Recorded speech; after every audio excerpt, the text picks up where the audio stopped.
But that happened just today, and I don't know. This government just doesn't give a shit about anything, which leads us into actually the next thing about there was a sort of domestic political stunt where people went to the Michigan primary, Democratic Party primary, and 21% of the people voted uncommitted. And so you got this dipshit, Walter Shapiro, posting on Blue Sky and has a newrepublic.com article. The media is overhyping the, quote, uncommitted threat to Biden. I'm sorry, but when 21% of the people who show up to your primary do so, they have no hope of winning anything in particular, not supporting a candidate. 1 in 5 people showed up just to say, fuck you, Joe Biden is shit. I mean, I would maybe, that's a lot of motivation to do that. But the Democratic Party, they just keep treating the average American as like the enemy.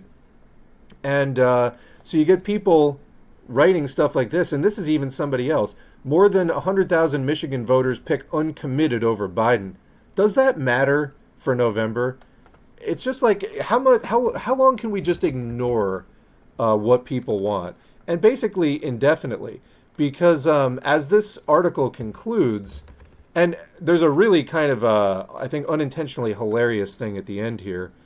Is it on this screen? Well, anyway, so what they end with here, selecting uncommitted is a way for voters to express dissatisfaction with the candidates whose names appear on the ballot while still participating in the democratic act of voting. Yeah, they showed up to the party's primary and said, we hate your candidate.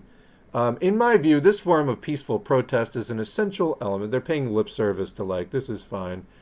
It is not an option for the fall general election, where the only alternative to a Biden vote for Democrats will be to stay home or vote for Donald Trump or vote for another candidate, but that doesn't exist in your universe.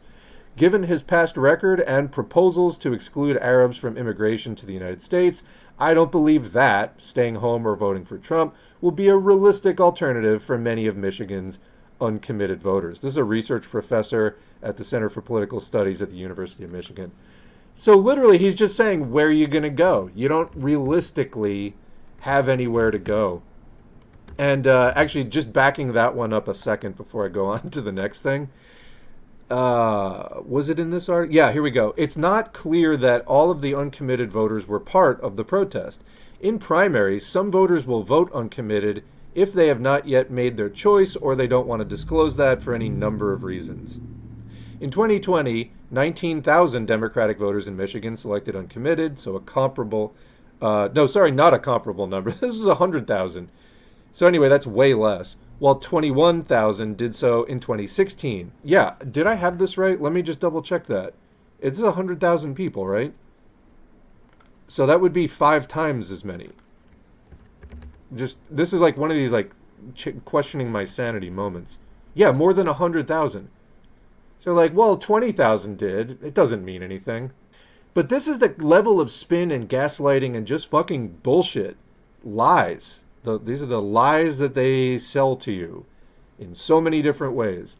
But anyway, yeah, that's head spinning because, 20,000 people voted that way before, and that didn't mean anything. Well, this is 5 times bigger than that. But anyway, continuing on the Michigan thing, this is the listentomichigan.com campaign to vote uncommitted. So the Biden campaign finally responded to the large amount, 21% of uncommitted votes. That's why I was getting them confused, because it's 21% versus 21,000 votes. I was like, wait a minute. No, okay. Biden campaign co-chair Mitch Landrieu finally responded to Listen to Michigan's uncommitted campaign, stating, this is the Biden campaign co-chair, quote, "We're going to continue to talk to them and then ask them to think about the choices and what the consequences are about electing somebody who wants to have a Muslim ban." Wow. So apparently Michigan has one of the biggest Arab American contingents that there is, and they usually vote Democrat. And so he's literally saying to them, yeah, you don't like that we're enabling a genocide, but what are you going to do? Trump's going to ban you from the country. they're really leaning into that 99% Hitler versus 100% Hitler thing. So this is where we're at. The Democrats are just literally like, we are the lesser evil, deal with it. Wow. So if you haven't already detached from this party and recognized that this party is an imperialist party, it's been around since 1828, it's not really interested in doing anything for you, it's interested in maintaining U.S. imperialism and continuing to expand it and to oppress and exploit you, that's what the Democratic Party is, along with the Republican Party, part of a system. Okay, it's good cop, bad cop. They work together for the same purpose, busting you. That's what this is about. If you haven't realized that by now, please open your eyes. This isn't just about Biden. This is a long-term, centuries-old campaign to just keep expanding capitalism and crushing the working class. And occasionally, like there was for a very brief window of a couple of decades, they did the New Deal under FDR. First of all, under enormous pressure. But second of all, they did that to save capitalism, and they basically said as much. And if you read the National Labor Relations Act, for example, it says right in there that certain capitalists were being obstinate and threatening the entire system by not dealing fairly with unions. So we're doing this law to make sure that they don't tank the entire system and cause a revolution. So that's what the Democratic Party is about. There's just nothing for you there as a working class person.